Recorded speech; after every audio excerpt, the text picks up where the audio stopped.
ये वृंदावन बिहारी लाल की जय। चिड़िया चुग गई खेत जब करता पश्चाताप, पहले जो सोचता खुश हो जाता आप। यहाँ पर हमने श्रीमद् भागवत पुराण की कथा छोड़ी थी, यहीं से शुरू कर रहे हैं। आप भाग्यशाली हैं जो इस घोर कलयुग में आप घर बैठे कथा सुन रहे हैं।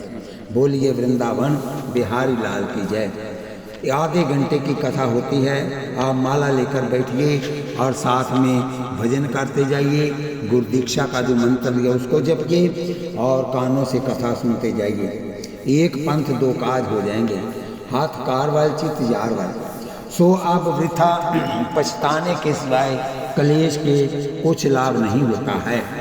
और उन्होंने पृथ्वी का भार उतारने के लिए और संसारी जीवों का उद्धार के लिए अवतार नाना प्रकार की लीला कर धारण किया था। सो बहुत सा भार तो महाभारत कराकर पृथ्वी का भार उतार दिया था, और जो कुछ यदुवंशियों का भार अवशेष रह गया तो उसे दुर्वासा ऋषि का श्राप दिलवाकर नष्ट कर दिया। और जो उसके बाद स्वयं गोलोक सिधारने लगे तो मैंने उनसे हाथ जोड़ प्रार्थना की कि हे भगवान मुझे भी साथ ले चलिए। अब तब उन्होंने मुझे ज्ञान शिक्षा देकर कि ये झूठा संसार और जीव सदा अमर रहकर कपड़े की तरह शरीर का चोला धारण करता रहता है, इसलिए ज्ञानी पुरुषों को मरने और जीने में कुछ दुख सुख नहीं करना चाहिए। इसलिए तुम बद्री केदार में जाकर तप करो। सो ये शिक्षा देकर वे तो अंतर धारण हो गए और मैं अब उनका ध्यान करने के लिए बद्री केदार जा रहा हूँ। तीसरा अध्याय उद्धव जी का भगवान श्री कृष्ण की स्तुति और प्रशंसा करना। श्री सुखदेव जी कहने लगे कि हे परीक्षित, उद्धव जी ने विदुर जी को कहा कि मैं आपसे श्री कृष्ण जी की कृपा का क्या क्या हाल सुनाऊं। उन्होंने पूतना राक्षसी को भी, जो उनको जहर पिलाने आई थी, मारकर वैकुंठ में भिजवा दिया। सो ऐसा कौन मंदभागी है जो श्री श्याम सुंदर की शरण को छोड़कर संसारी मोह माया में फंसा ही रहेगा। और उन्होंने केवल पृथ्वी का भार उतारने के लिए तथा अपनी नर लीला दिखाकर भक्तों के चित्त को प्रसन्न करने के लिए अवतार धारण किया था, जिनका काल भी सामना नहीं कर सकता। वे अपने छोटे से स्वरूप से कंस के भय से नंद के जहाँ छिपने को गए थे। ये उनकी लीला का पहला श्री गणेश था। और फिर उन्होंने अन्य गोप ग्वालों की तरह नंद के बछड़े और गऊ चराकर तथा नाना प्रकार के बाल चरित्र कर गोलोकवासियों को प्रसन्न किया। फिर कंस के भेजे हुए अनेक राक्षसों को मारकर इंद्र और ब्रह्मा का अभिमान चूर्ण किया। कालीदय से नाग को नाथ कर नंद जी को सर्प के काटने से बचाया।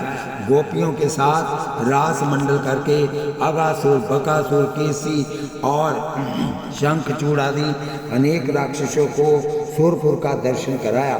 और अक्रूर जी को जमुना में स्नान करते समय अपना चतुर्भुजी रूप दिखलाया तथा मथुरा में जाकर कंस के धोबी को धराशायी के बहुक दर्जी को वैकुंठ धाम भिजवाया एवं सुदामा पत्नी को अनंत धन कोष देकर कुब्जा को कुब्बे रहित कर सुंदर बनाया और कुबलिया पीड़ हाथी को हाथों से घुमाकर पृथ्वी पर पटक दिया तथा चाणूर और मुष्टिक दोनों नामी बलवानों को मारकर कंस का शीश धड़ से अलग किया और उग्रसेन को राज देकर अपने माता पिता वसुदेव देवकी को सुख दिया तथा अंत में महाभारत और यदुवंश युद्ध करा पृथ्वी का भार उतार गोलोक गमन किया। सो हे विदुर, मैं उनकी लीला का कहाँ तक वर्णन करूं, क्योंकि उनकी लीलाओं का शेष शारदा भी पार नहीं पा सकते। तथा उन्होंने अवतार धारण कर केवल नर लीला इसलिए की है कि उनको कह सुनकर संसारी पुरुष भी भवसागर पार उतर जाएं। चौथा अध्याय उद्धव जी विदुर को श्री कृष्णचंद्र की वियोग का हाल कहना। उद्धव जी ने श्री श्याम सुंदर के वियोग में व्याकुल होकर विदुर जी को कहा कि हे विदुर, मेरे मन में मुरली मनोहर के वियोग का जितना दुख है उसका वर्णन नहीं किया जा सकता। बस ये समझ लीजिए कि उनके शिक्षा देने पर जो मुझे कुछ ज्ञान हुआ है उसी के सहारे शरीर को धारण किए हुए हूँ, नहीं तो अब तक कभी का ठंडा हो गया होता। सो इन बातों को विवरण के सहित मैत्रेय जी आपको बताएंगे, क्योंकि जिस समय श्री श्याम सुंदर अंतर्ध्यान होना चाहते थे उस समय वहीं पर थे। जब उन्होंने प्रभास क्षेत्र में जाकर भगवान मुरली मनोहर को प्रणाम किया तो वे कहने लगे कि हे मैत्रेय, मुझे आपका सब हाल मालूम है, आप धैर्य रखें, आपको सब ज्ञान प्राप्त होगा और हमारी माया आपको विचलित नहीं करेगी, क्योंकि आप पिछले जन्म में भी मेरे परम भक्त थे और इस समय पराशर मुनि के पुत्र और वेद व्यास जी के छोटे भाई होने पर दिन रात मेरी कथा पूजा और भक्ति में मगन रहते हो। आपको मेरी तमाम लीलाएं गुप्त और प्रकट मालूम रहेंगी तथा जो वात्स्यायन मुनि ने आपको भागवत धर्म बताया है उसी को याद रख उसी के अनुसार चलना, अवश्य आप भवसागर पार हो जाएंगे। ये बात सुनकर मैत्रेय ऋषिश्वर कहने लगे कि हे मुरली मनोहर, आपके चरित्रों की याद जिस समय आती है उस समय चित्त में चंचलता आकर हंसी सी आ जाती है, जैसे आपके पलक मारते ही संसार का बनना और विनाश होना 16 आने सत्य माना गया है। परंतु जब आपका जरासंध और पाल यमन के आगे पैदल दौड़ना याद आता है तब आपकी बहुरूपीय की तरह इस बेढंगी नर लीला को देखकर चित्त आनंद और आश्चर्य से भर जाता है।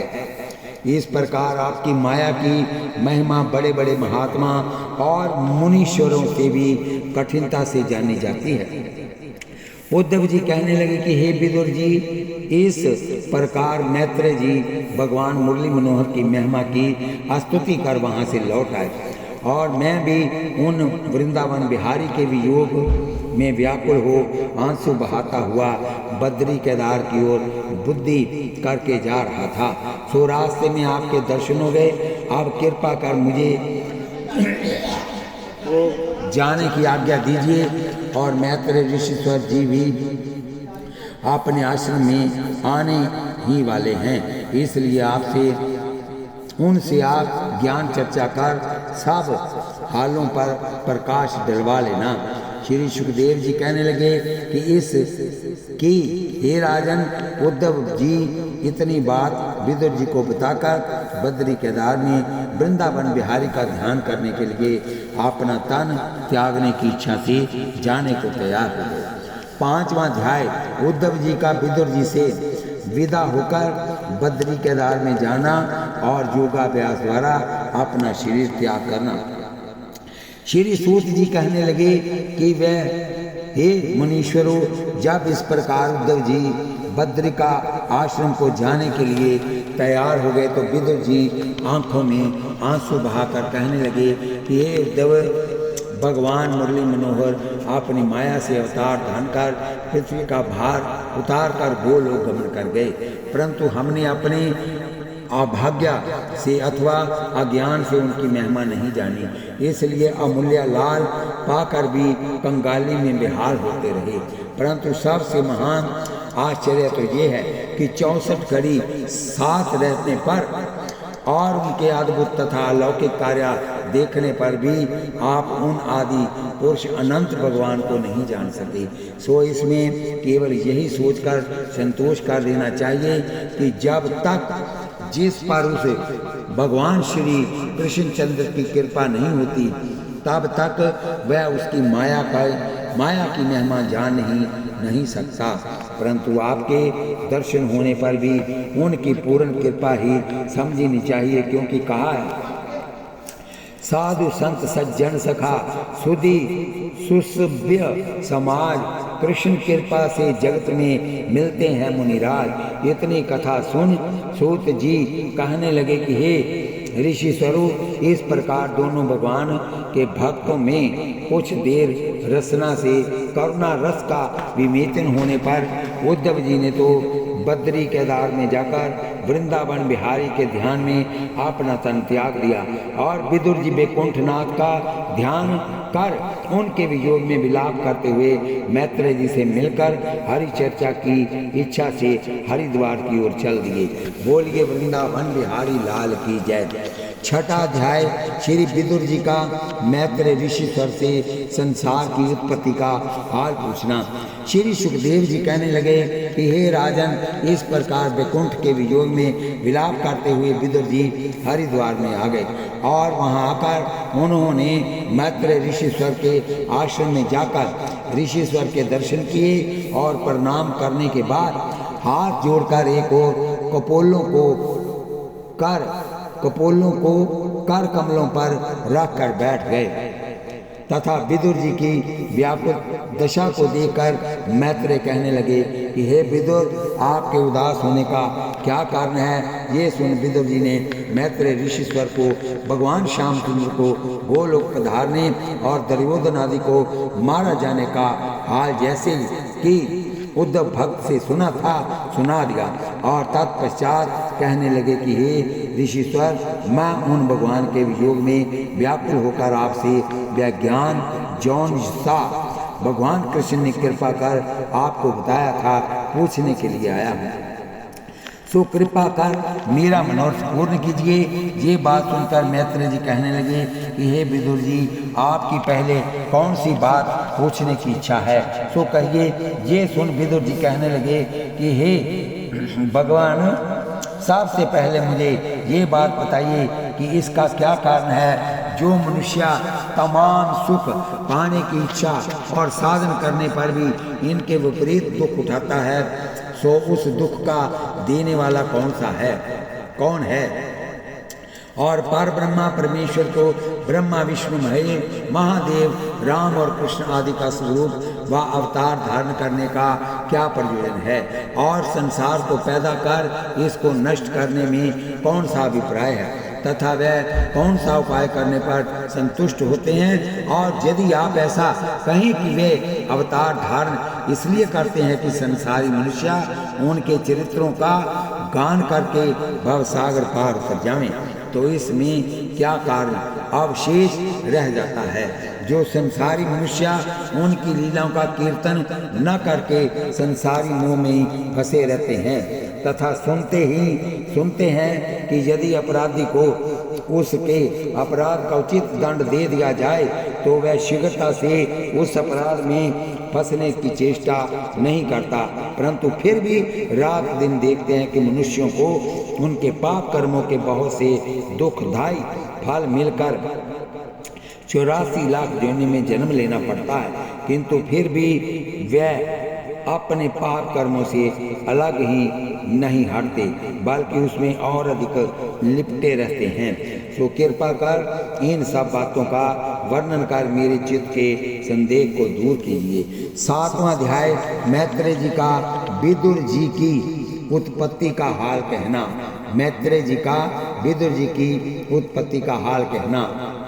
श्री सुखदेव जी ने कहा, हे राजन, विदुर जी की ये बात सुनकर मैत्रेय ऋषिश्वर कहने लगे कि हे विदुर, आपने जो कुछ पूछा है ये संसारी मनुष्यों के कल्याण के लिए पूछा है, नहीं तो आप इन सब कुछ तत्वों को जानते हैं, क्योंकि आप साक्षात धर्मराज के अवतार हैं और मांडव्य ऋषिश्वर के शाप से लोगों को धर्म के मार्ग पर चलाने के लिए पृथ्वी पर मनुष्य अवतार धारण किया है, परंतु फिर भी आपके पूछने पर मैं उन सब बातों को आपके सामने उसी प्रकार कहूँगा जिस प्रकार हमने अपने पिता पराशर के श्रीमुख से सुना है।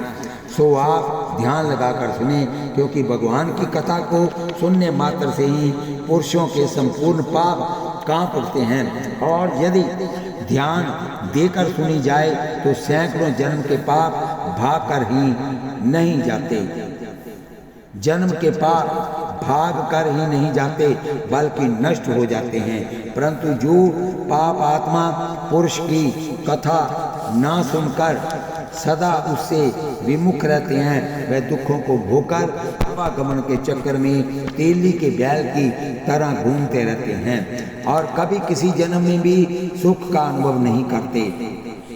और जिस प्रकार रेशम का कीड़ा अपने सुख के लिए जाला बनाकर उसमें सदा रहने की इच्छा करता है, परंतु रेशम के व्यापारियों द्वारा वह जाला पूरा होते ही मार दिया जाता है, इसी प्रकार नाना प्रकार के शरीर धारण कर उसमें सदा रहने की इच्छा करता है, परंतु काल बलि के कराल करों से वह शीघ्र नष्ट कर दिया जाता है। इसलिए हर एक प्राणी को संसार सागर से पार उतरने के लिए अवश्य थोड़ा थोड़ा परमेश्वर का भजन कर धर्म और नियम सहित चारों वर्ण और चारों आश्रमों का पालन करना चाहिए, क्योंकि जिस प्रकार सपने का दुख जब तक नहीं जागता तब तक वह प्राणी भोगता रहता है, इसी प्रकार बिना परमेश्वर के भजन कीर्तन के आगमन के दुख से नहीं छूटता।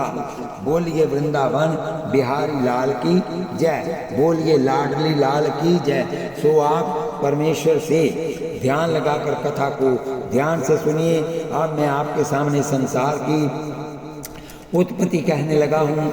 जब उस पार ब्रह्म परमेश्वर की संसार पैदा करने की इच्छा होती है तो वह एक पहले अपनी ज्योति प्रकट करते हैं जिससे आदि पुरुष कहते हैं, फिर उससे महातत्व और महातत्व से सप्त रज और तम ये तीनों गुण तथा आकाश वायु जल अग्नि और पृथ्वी ये पांच तत्व और इनसे फिर मनुष्य का शरीर बनकर उनके पांच ज्ञान इंद्रियां और पांच कर्म इंद्रियां बन जाते हैं और फिर एक एक इंद्रिय एक एक देवता को सौंप दी जाती है। देखो 8वां अध्याय देवताओं का भगवान की स्तुति कर शरीर को चेतना प्राप्त करना। इतनी कथा सुनकर मैत्रेय जी कहने लगे कि हे विदुर, इस प्रकार जब वह तमाम इंद्रियां देवताओं को सौंप दी जाती हैं तो भी उसमें जब चैतन्यता नहीं आती तब वह परमेश्वर भगवान की प्रार्थना करते हैं और तब उनका कुछ प्रकाश उसमें आकर मिल जाता है और वह चैतन्य स्वरूप हो जाता है। इस प्रकार निराकार से उनका पहला जो साकार रूप उन्हीं की माया से होता है, उनको विष्णु भगवान कहते हैं। फिर उनकी नाभि से कमल और कमल से ब्रह्मा पैदा हो जाते हैं। 9वां अध्याय ब्रह्मा जी का विष्णु भगवान की स्तुति करना। मैत्रेय जी कहने लगे कि हे विदुर जी, इस प्रकार जब ब्रह्मा जी पैदा हो गए तब उन्होंने अपने पैदा करने वाले का हाल जानने के लिए कमल की नाल क्रिया को पकड़कर बहुत दिनों तक खोज करते रहे, परंतु बहुत थक जाने पर भी उनको उसका पता नहीं लगा और वह चिंता में मगन हो गए तथा आकाशवाणी द्वारा उनको आज्ञा मिली कि वे पहले परमेश्वर का तप करें, बाद में उनको उनके दर्शन मिलेंगे। ये आकाशवाणी सुनकर वह उन पर ब्रह्मा परमेश्वर का भजन करने लग गए और कुछ दिन के बाद तप के प्रभाव से जब उनके हृदय में ज्ञान हुआ तो वह क्या देखते हैं कि एक पुरुष मेघ के समान श्याम शरीर वाला अत्यंत मनोहर रूप धारण किए शेष की शैया पर शयन कर रहा है और सुंदर 4 भुजाएं में शंख चक्र गदा पद्म और गदा धारण किए हुए हैं तथा लक्ष्मी जी उनके पैर दबा रही है एवं उन्हीं की नाभि से एक कमल का फूल प्रकट होकर उसी से तू पैदा हुआ है। बोलिए वृंदावन बिहारी लाल की जय, बोलिए जुगल सरकार की जय। इस प्रकार ब्रह्मा जी ने जब बहुत सी प्रार्थना परमेश्वर की तो वह प्रसन्न होकर कहने लगे कि हे ब्राह्मण, तुम मेरे को सर्वज्ञ जान मानकर और सब जीवों में मेरा प्रकाश देकर संसार की रचना करो और तुम्हें सब विद्याएं बिना पढ़े स्वयं जाग हो जाएंगी। तब तथा तुमको अपने उत्पन्न किए हुए प्राणियों के मरने पर कुछ भी दुख नहीं होगा और सदा मेरा ध्यान बना रहकर कभी भी अहंकार नहीं होगा। 10वां अध्याय ब्रह्मा जी कि भगवान की कृपा से संसार की उत्पत्ति करना। मैत्रेय ऋषिश्वर कहने लगे कि हे विदुर, इस प्रकार ब्रह्मा जी को शिक्षा देकर वह जगत करता उनकी दृष्टि से जब अंतर्ध्यान हो गए तो ब्रह्मा जी ने उनकी कृपा की सामर्थ्य से संसार को रचना आरंभ किया और पहले 5 तत्वों के मेल से जिनका कि पहले वर्णन हो चुका है वृक्ष बनाए, तदंतर नाना प्रकार के पशु और पक्षियों की रचना की और फिर देवता और मनुष्यों की मानसिक सृष्टि पैदा की और उस कमल के फूल के 14 विभाग कर 14 भुवनों की रचना की और तत्पश्चात पल, घड़ी, वार, पक्ष, महीना, वर्ष ये समय के विभाग कर सतयुग, त्रेता, द्वापर और कलयुग इन 4 युगों की रचना की और तदंतर 4 युगों का एक चतुर्युग बना। 71 चतुर्युग, 284 युग का एक मनवंतर किया और इस प्रकार अपने एक दिन में 14 मनवंतर बनाए। अर्थात यूं समझिए कि दिन 3936 युग बीत जाने पर ब्रह्मा का एक दिन पूरा होता है और इतने ही युगों की एक रात होती है और इस हिसाब से 30 दिन का महीना और 12 महीने का वर्ष होकर ब्रह्मा जी की आयु 100 वर्ष की होती है। तथा जब ब्रह्मा का एक दिन पूरा होता है तब संध्या को प्रलय हो जाती है और ब्रह्मा जी जब रात को सोकर उठते हैं तो प्रातःकाल फिर सृष्टि को बनाना आरंभ कर देते हैं। इस प्रकार ब्रह्मा जी की आयु के 50 वर्ष हो जाते हैं तो उनको आर्द्य प्रलय कहते हैं और जब उनकी आयु 100 वर्ष पूरे हो जाते हैं तो उनका ये शरीर छूट जाता है और चारों ओर जल ही जल होकर महाप्रलय हो जाती है। उस समय सिवाय उस आदि पुरुष परमेश्वर के और कुछ अवशेष नहीं रहता। इतनी कथा सुनकर मैत्रेय जी कहने लगे कि हे विदुर, तुमको जो ये हाल बताया गया है ये केवल एक ब्रह्मांड का गुल्लर के एक फल के समान है और उस परमेश्वर के गुल्लर के वृक्ष की तरह रोम रोम में अनेक ब्रह्मांड बने हुए हैं और जिनकी गणना करना कठिन ही नहीं बल्कि असंभव है। यदि वे आदि पुरुष चाहें तो पल में हजारों ब्रह्मांड उत्पन्न कर नष्ट कर सकते हैं और वह उस समय भी रहते हैं जबकि कुछ भी नहीं रहता तथा उस समय भी रहेंगे जबकि कुछ भी नहीं रहेगा। सो जिस प्रकार गुल्लर के फल में हजारों जीव रहते हैं और जब उनको तोड़ा जाता है वह उसी समय उड़ जाते हैं। जिस प्रकार इस भेद को कोई नहीं जानता उसी प्रकार उस अविनाशी पार ब्रह्म परमेश्वर के भेद को भी कोई नहीं जानता। इसलिए जब जीव उन्हीं के प्रकार से प्रकाशित है ऐसा सदा समझना चाहिए। 11वां अध्याय ब्रह्मा जी द्वारा सनक सनंदन सनातन संत कुमार और रुद्र को उत्पन्न करना। मैत्रेय जी कहने लगे, हे विदुर, बहुत प्राणी पैदा करने पर भी जब ब्रह्मा जी को ब्रह्मा से संतोष नहीं हुआ तो उन्होंने सनक सनंदन और संत कुमार अपने चित्त से पैदा किए और उनके बाद वह उनको कहने लगे कि हे पुत्रों, मैं तुम पर प्रसन्न हूँ इसलिए वरदान मांगो, मैं तुमको जो तुम्हारी इच्छा होगी मैं वरदान दूंगा। ये सुन उन्होंने जो कि परमेश्वर के अवतार थे कहा कि हे पिताजी हम बोलिए वृंदावन बिहारी लाल की जय, बोलिए लाडली लाल की जय। हम चाहते हैं कि हमारी आयु सदा 5 वर्ष की ही रहकर हम सदा हरि कीर्तन करते रहें और संसार के माया मोह से सदा अलग रहें। इनकी ये बात सुन ब्रह्मा जी ने उनको ऐसा ही होगा ये तो कह दिया, परंतु उनकी सृष्टि पैदा करने से उनको क्रोध आया तो उनकी बाहों से उसी समय तमोगुण को लेते हुए रुद्र रूप वाले एक पुरुष उत्पन्न होकर उनको कहने लगे कि मेरे लिए क्या आज्ञा है। ये सुन ब्रह्मा जी ने उनको कहा कि हे रुद्र, तुम जाकर ऋषि पैदा करो।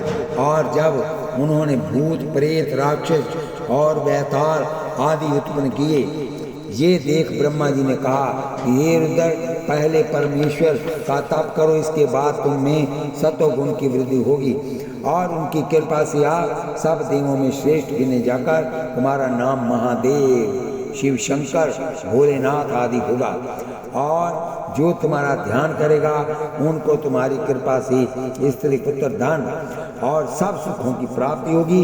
इसलिए तुमको इस तामसी सृष्टि को उत्पन्न करना बंद करके पहले परमेश्वर का भजन करना चाहिए। मैत्रेय जी कहने लगे कि ब्रह्मा जी की ये बात सुनकर रुद्र परमेश्वर का भजन करने के लिए चले गए। 12वां अध्याय ब्रह्मा जी का नारद, वशिष्ठ, अंगीरा आदि ऋषि स्वर उत्पन्न करके राजा स्वयंभू, मनु और शत्रुपा का उत्पन्न करना। मैत्रेय जी कहने लगे कि हे विदुर, इसके बाद ब्रह्मा जी ने नारद, वशिष्ठ और अंगीरा आदि कई ऋषि स्वर उत्पन्न कर 4 मुखों से 4 वेद जो कि पार ब्रह्म परमेश्वर ने उनके हृदय में प्रकट किए थे और जिनमें संपूर्ण विद्याएं तथा 4 वर्णों का धर्म एवं मोक्ष मार्ग वर्णित किया गया हुआ है था, उत्पन्न किए। इतनी कथा सुन मैत्रेय जी कहने लगे कि हे विदुर, इस प्रकार ब्रह्मा जी ने कुछ मानसिक सृष्टि पैदा की, परंतु जब उनका मन संतोषित नहीं हुआ तो वह सोचने लगे कि अब मैथुनी संभोग से पैदा होने वाली सृष्टि पैदा करनी चाहिए। ये विचार उन्होंने अपनी इच्छा मात्र से स्वयं भुव मनु नाम वाला पुरुष और शत्रुपा नाम की स्त्री उत्पन्न कर उनका आपस में विवाह कर दिया। और विवाह करने के उपरांत उन्होंने उनको कहा कि आप पहले परमेश्वर का भजन करें और इसके बाद जब आपको उनकी कृपा से सामर्थ्य पैदा हो जाए तब सृष्टि उत्पन्न करें। बोलिए वृंदावन बिहारी लाल की जय। 13वां अध्याय भगवान विष्णु का वराह रूप धार कर पृथ्वी का धारण करना। मैत्रेय ऋषि से कहने लगे कि हे विदुर, जब हिरण्याक्ष राक्षस पृथ्वी को पाताल में ले गया तो ब्रह्मा जी ने पार ब्रह्म परमेश्वर का ध्यान कर पृथ्वी को अपने स्थान पर स्थिर करना चाहा। सो भगवान विष्णु ने अपना विशाल वराह रूप धारण कर पाताल में से पृथ्वी को अपने दांतों पर उठा लिया। तब हिरण्याक्ष दैत्य ने पृथ्वी को इस प्रकार विष्णु भगवान से उठाई देकर बड़ा भारी क्रोध किया और तत्पश्चात क्रोध में भरकर वह दैत्य जो किसी भी देवता से नहीं जीता जा सकता था और बड़ा बलवान था, वराह रूप विष्णु भगवान के सामने आया तो भगवान ने उसे मारकर पृथ्वी को अपनी जगह पर स्थिर कर दिया। इस प्रकार पृथ्वी को अपनी जगह पर स्थिर देकर ब्रह्मा जी और समस्त उत्पन्न जीव प्रसन्न हो गए और विष्णु भगवान की प्रार्थना करने लगे। 14वां अध्याय मैत्रेय जी का विदुर जी को जय विजय की कथा कहना। श्री सुखदेव जी कहने लगे कि हे राजन, मैत्रेय ऋषि स्वर से इतनी कथा सुनकर विदुर जी कहने लगे कि हे ऋषि स्वर, हिरण्याक्ष को मारने के लिए स्वयं विष्णु ने अवतार क्यों लिया था, इस हाल को खोल कर सुनाइए। यह सुन मैत्रेय जी कहने लगे कि हे विदुर, हिरण्याक्ष और हिरण्यकशिपु की कथा इस प्रकार कही जाती है कि जय और विजय नामक 2 विष्णु भगवान के द्वारपाल थे। एक दिन सनकादिक ऋषि स्वर घूमते फिरते हुए वैकुंठ में आ गए और वहां जाकर ज्यों ही उन्होंने भगवान के दर्शन करने के लिए भगवान के मंदिर में जाना चाहा, त्यों ही उन जय विजय द्वारपालों ने उनको रोक कर कहा कि की प्रवेश की कोई आज्ञा नहीं है। ये सुनकर सनकादिक ऋषिश्वरों ने उन्हें बहुत समझाया कि हम चाहे जहाँ बेरोक टोक जा सकते हैं, परंतु उन्होंने उनकी आज्ञा को तनिक भी आश्रय नहीं दिया। तब मुनीश्वरों को क्रोध चढ़ आया और कहने लगे कि हे दुष्टों, तुमने 3 बार कहने पर भी भगवान के मंदिर में घुसने नहीं दिया, इसलिए हम श्राप देते हैं कि तुम 3 जन्म तक राक्षस का जन्म धारण करो। ये श्राप सुनकर उन द्वारपालों की पलकें खुल गई और वह गिड़गिड़ाकर कहने लगे, हे मुनीश्वरों, हम अज्ञानियों का अपराध क्षमा करके हम पर कृपा करो। इस प्रकार दीन वचन सुनकर ऋषिश्वरों को दया आ गई और वह कहने लगे कि द्वारपाल को हमारा श्राप मिट तो सकता नहीं, परंतु इसके साथ हम तुमको ये वरदान देते हैं कि तुम्हारे लिए भगवान का अवतार धारण होगा और उसके हाथ से मारे जाकर तुम्हारी मुक्ति हो जाएगी और 3 जन्म राक्षसों के भुगतान कर आपने इसी स्थान पर आरूढ़ हो जाओगे। मैत्रेय जी कहने लगे कि हे विदुर जी, द्वारपाल और ऋषिश्वरों में इस प्रकार बातें हो रही थी जिससे कुछ शब्द भी होना जरूरी था।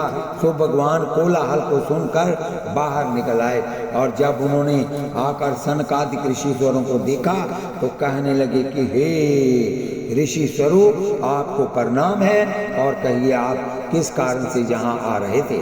हे भगवान, और मेरे द्वारपालों का जो अपराध हो गया हो उसे क्षमा कर हम पे प्रसन्न होइए।